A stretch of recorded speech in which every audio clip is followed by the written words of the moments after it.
Merry Widow disappearance has intrigued everyone for decades. Some believe that Mimi Boomhauer was killed by the mob, others believe it was suicide, and some believe it was an unidentified serial killer. But before we dive in, welcome to True Crime with Maneater. If you love all things true crime, including missing person cases, cold cases, and just the strange happenings of the world, you've come to the right place. If you'd like to support the channel, and you know I'd appreciate it, be sure to subscribe and turn on alerts so you never miss video upload. Let's get started.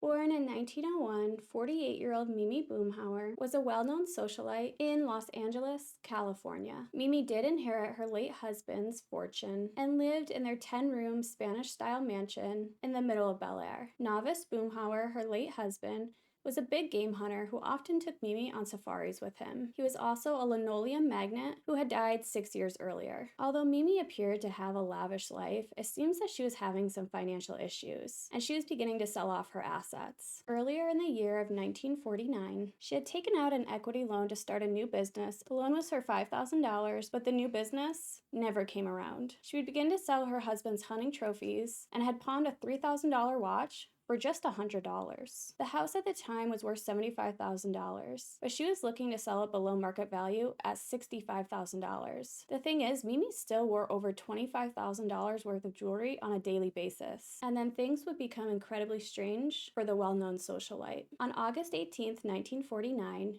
Mimi was due to have dinner with her friend, Stella Hunter. Stella would call her friend between 7 and 8 p.m., but Mimi would tell Stella she couldn't come over for dinner on that night of the 18th because something has come up. She had told her business manager earlier in the day that she was going to meet a man that night. She didn't say who she was meeting or where or why. After the conversation with Stella, Mimi changed clothes, leaving her old dress on her bed, left her home, and would simply disappear. Mimi left her 1941 sedan locked and parked in the garage, and an uneaten salad on the dining room table, and it appears all the lights were turned on. The thing is, Mimi had plenty of social engagements scheduled for the week of her disappearance, and she missed every single one of them without notifying anyone, which was uncharacteristic of her. Mimi had never called her business manager back at 8:30 p.m. on the night she disappeared, and although he would continue to call her, the calls went unanswered. A neighbor would say that they noticed her lights had been on for days and tried to phone her. When that didn't work, she went to the house and knocked on the door, and even threw pebbles at the window to get Mimi's attention, but there was no response. As the police are investigating, they would find a postcard in Mimi's mailbox. The postcard was from Long Island and said, "Olga gave me your news, Lillian." Mimi did have a sister named Olga, and when questioned, she didn't know anyone named Lillian and didn't know who the postcard was referring to. Investigators would determine that she probably disappeared between 8 and 8:45 p.m. that night. They said her conversation with her friend was over at 8, and although she promised to call her business manager at 8:30, she never did. And because she lived alone, her friends initially thought that she just left on a trip, so her disappearance wasn't reported right away. Police would question Mimi's gardener, and he would say for about a week prior to her disappearance, a middle-aged man with white hair sat in an expensive car in the next driveway over and watched her house. Unfortunately, this man had never been identified, and it's unclear whether or not he had anything to do with her case. A few days before she went missing, Mimi had went to her furrier about purchasing coats and said she couldn't place an order yet because she had to discuss it with her husband. She would then suddenly correct herself and say she needed to discuss it with her family. Her furrier instantly found those comments strange because Mimi's husband had been dead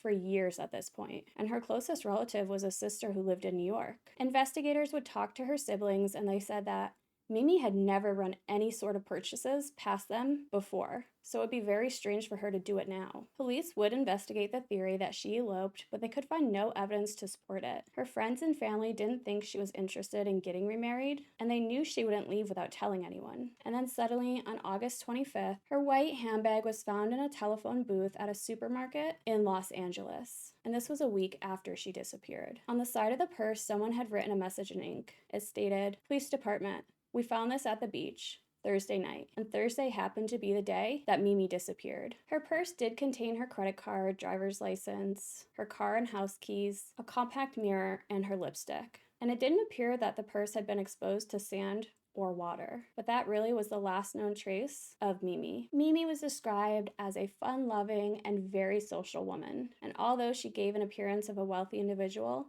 She really was having financial issues, but her attorney would state that she wasn't bankrupt and she wasn't depressed about her financial situation. And then a judge would declare her legally dead just 11 days after her disappearance, which is strange because California state law usually required a person to be missing at least 90 days. But the judge waived this rule so Mimi's attorney could administer her estate. And then in November of 1949, the judge would reverse his ruling. Mimi was eventually declared legally dead a second time, about 7 years after her disappearance. And although investigators believe that Mimi Boomhauer was murdered, they had no suspects, and no one has ever even been named a suspect in her case. But of course, with high-profile cases and strange disappearance, there were theories. Some people thought that the mob had been involved in her disappearance. Tommy Evans was last seen at the Hollywood Roosevelt Hotel in the company of Mimi, days before her disappearance. It appears that Tom was an employee of Tony the Hat Cornino, and he used to be a host on one of Tony Caniro's floating casinos. He told police and reporters that he was often at the hotel bar and claimed that he didn't know Mimi. An article stated, "The police were discontinuing rumors that a scar-faced gambler was angry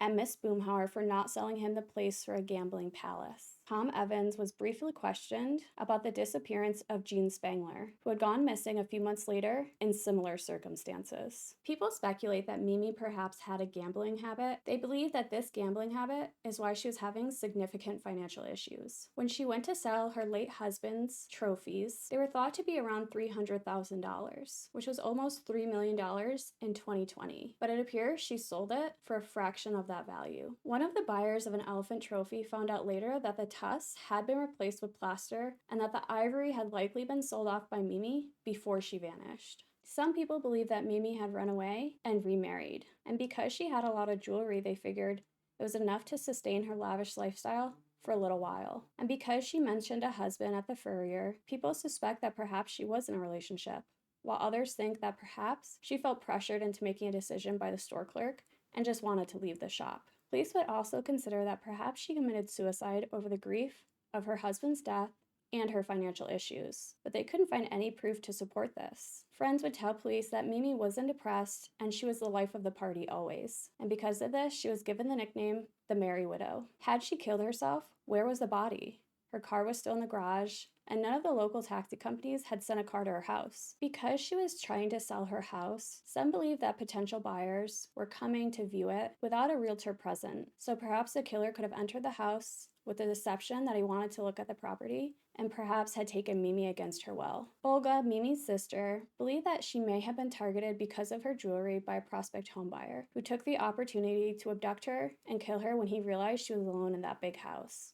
Although there are quite a few theories about what happened to Mimi, I more so lean towards that perhaps she was abducted and murdered from her home. Perhaps the intruder had broken in, forced her to cancel plans with her friends, and then they left the house just as it was. The uneaten salad, the lights on, the door locked. Perhaps he abducted her and they left, and maybe he robbed her and murdered her. It does seem strange that she was meeting a man that day, but didn't say who, why, where, what, when.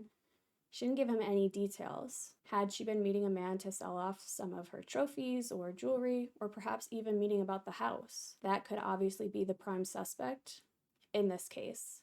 I'd love to know your thoughts on this case. What happened to Mimi? But that's it for today, guys. If you like this video or any other video on my channel and want to support, be sure to subscribe and turn on alerts so you never miss a video upload. If there's a case you'd like me to cover, pop it in the comments below, and I'll be sure to get to it. In the meantime, check out some other videos on my channel while you wait for the next upload, and I'll see you then.